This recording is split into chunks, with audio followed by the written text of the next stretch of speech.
All right, do me a favor. Just put your hands behind your back.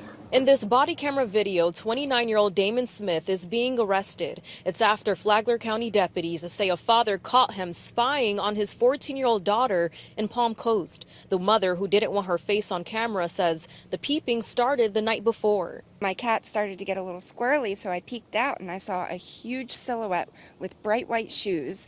So my husband got up and chased him, but by the time he, got all together, he was way down the road. The dad, feeling uneasy, spent the next night in his backyard, sitting in his lawn chair.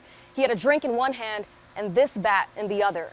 Who comes back 2 nights in a row after being busted, But he did. He came straight up. He came sneaking around the house, came right up to my daughter's window. So he came up and he cupped his hands around his eyes and was looking in. And so my husband came up and was like, surprise, expletive, and then whacked him with the bat.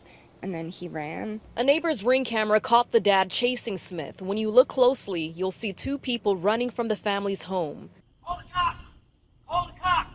That's when deputies took him to jail. This is how offenders escalate, and eventually they tend to become very serious crimes if they're not caught early. Sheriff Rick Staley says Smith lives just a block away from the family's home. The affidavit shows Smith told deputies, quote, "I do run through yards and I work my way back on the roads." When asked why, the report says, quote, Smith stated something similar to, he gets a thrill and adrenaline from it. Have to anticipate what he meant by that was sexual gratification.